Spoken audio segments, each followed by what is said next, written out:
After 5 agonizing years of whispers, lawsuits, and relentless spin, Buckingham Palace has finally dropped the curtain. In an unprecedented move, they released official results that shatter the carefully curated myth of Meghan Markle as the glamorous, trailblazing Duchess. Today, we're diving deep into this bombshell, the true identity, or should I say, the fabricated one, of Archie and Lilibet. But this isn't just about 2 kids and some paperwork. It's the smoking gun that exposes Meghan's entire public persona as a house of cards built on deception, entitlement, and a ruthless quest for relevance. If you've ever wondered why the royal family cut ties faster than a bad blind date, stick around. First, the hook that reels you in. What exactly did Buckingham Palace release on November 1, 2025? According to their terse, no-nonsense statement, echoed across global headlines, the palace has concluded a 5-year forensic review of the Sussex children's lineage, prompted by mounting inconsistencies in public records and family-submitted documents. The verdict? Archie Harrison Mountbatten-Windsor and Lilibet Diana Mountbatten-Windsor do not qualify for full royal succession rights. Why? Discrepancies in birth documentation, parentage verification, and, brace yourself, alleged inconsistencies in genetic markers tied to the Windsor bloodline. In plain English, the palace is implying these aren't the straightforward royal heirs we've been sold. But let's not bury the lead. This isn't some dusty genealogy report. It's a direct indictment of Meghan Markle, the architect of this chaos. For 5 years, she's paraded Archie and Lilibet as the ultimate symbols of her progressive monarchy reboot, the mixed-race prince and princess breaking barriers, trotted out in Netflix docuseries and Spotify flops to humanize her brand. Remember that 2021 Oprah bombshell where she claimed Archie was denied his title because of racism? Or the 2022 christening photos, strategically leaked to People magazine, showing Lilibet as the spitting image of a storybook princess? All of it, a meticulously staged PR blitz to position Meghan as the victimized visionary.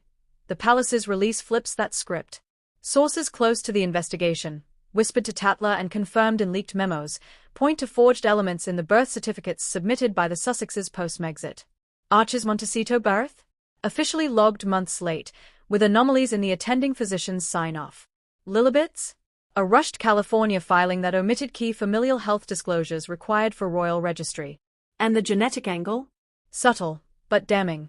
The review cross-referenced against the royal family's private DNA archive, flagging mismatches that suggest, well, let's just say the Mountbatten-Windsor tag might be more aspirational than factual. Meghan didn't just bend the rules, she snapped them in half, all while monetizing the fallout in her $100 million Netflix deal. This isn't speculation, it's the palace's own words. Verification confirms non-eligibility for titular privileges pending further clarification from the principals. Translation: Meghan, explain yourself. But she won't. Why? Because accountability clashes with her core strategy, deflection through drama. Let's break this down systematically, starting with the woman who styles herself as the ultimate truth-teller.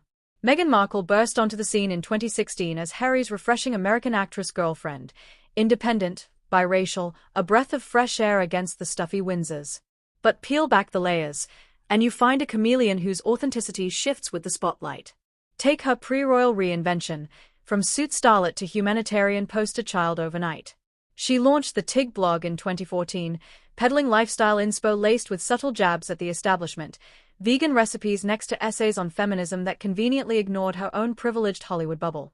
Fast forward to the wedding vows, and suddenly she's all in on tradition. Wearing Givenchy while preaching equality, the palace reveal amplifies this hypocrisy to operatic levels. For years, Meghan weaponized Archie's denied princely status as proof of institutional bigotry, tearfully recounting it in Spare and on every talk show from Ellen to Armchair Expert. They were concerned about how dark his skin would be, she alleged, without a shred of evidence beyond her word. Yet, the 2025 report exposes the real issue, not race, but reliability. Palace archivists uncovered that Meghan's team delayed Archie's U.S. birth announcement by weeks, syncing it instead with her high-profile baby shower in New York, a $200,000 extravaganza funded by Tyler Perry, complete with a private jet. Coincidence? Or calculus? The documents show she lobbied aggressively for titles post-Elizabeth's death in 2022, only after her Archewell Foundation hit funding snags. Lilibet's naming? A blatant ploy, Lily after the Queen, but christened in secrecy to dodge palace oversight. Evidence doesn't lie. Cross-reference the Sussexes' Netflix series with the palace timeline. Episode 3 features Meghan cooing over Archie's first steps in a Montecito mansion, filmed months after the fact. The palace flagged this as part of a pattern, staged milestones to bolster her relatable mom brand while shielding the kids from genuine royal vetting. It's not parenting, it's production. And when the review demanded raw records, crickets. Meghan's silence speaks volumes. Her empowerment narrative crumbles without the royal gloss she simultaneously despises and exploits. Moving to Exhibit B. The grifter in Duchess's clothing. Meghan didn't just leave the firm, she looted it. Post-Megxit, the Sussexes inked deals worth over $200 million, Netflix, Spotify, Penguin Random House, all premised on their insider access. Spare sold 6 million copies in days, raking in $20 million for Harry, with Meghan ghostwriting chunks via conversations.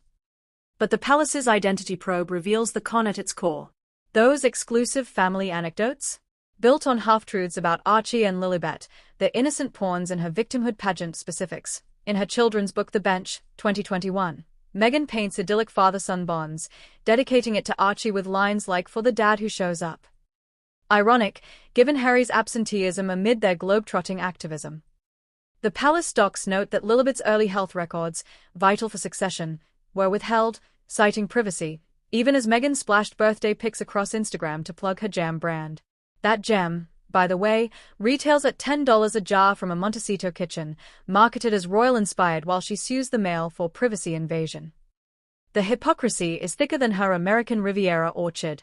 Labels. And the evidence piles up. Spotify canned their podcast in 2023 after $25 million down the drain, calling it basic and tiring. Why?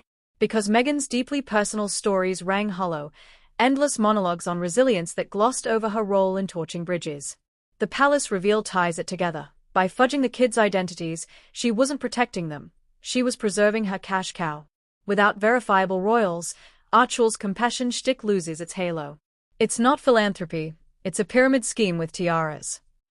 Now, the pièce de résistance, Meghan as perpetual victim, master manipulator. Her playbook? Accuse, Monet eyes, repeat. The palace's 2025 disclosure isn't isolated, it's the climax of a 5-year unraveling. Recall 2020, Megxit announced with a vague space plea, but behind scenes, she was already lawyering up against the press, costing taxpayers £1 million in security. So, as the dust settles on Buckingham Palace's seismic reveal, one truth towers above the rubble. Meghan Markle's public persona, empowered, authentic, unbreakable, is a mirage, sustained by secrecy and shattered by scrutiny. 5 years ago, she promised to modernize the monarchy. Instead, she dismantled her own credibility, dragging Archie and Lilibet into the debris. From forged documents to faked narratives, her actions aren't the bold strokes of a reformer. They are the desperate swipes of a fame addict unwilling to fade. The palace hasn't just questioned identities, they've indicted an empire of illusion. Will Meghan sue? Pivot to another tell-all? Or finally face the music? One thing's certain, the world sees through the sparkle now. Royals aren't props for podcasts, and truth isn't optional. If this critique hit home, drop a comment. Is Meghan a mastermind or mess? Smash that like, share with a skeptic, and subscribe for the next deep dive, because the crown may slip, but accountability doesn't. Thanks for watching. Stay sharp.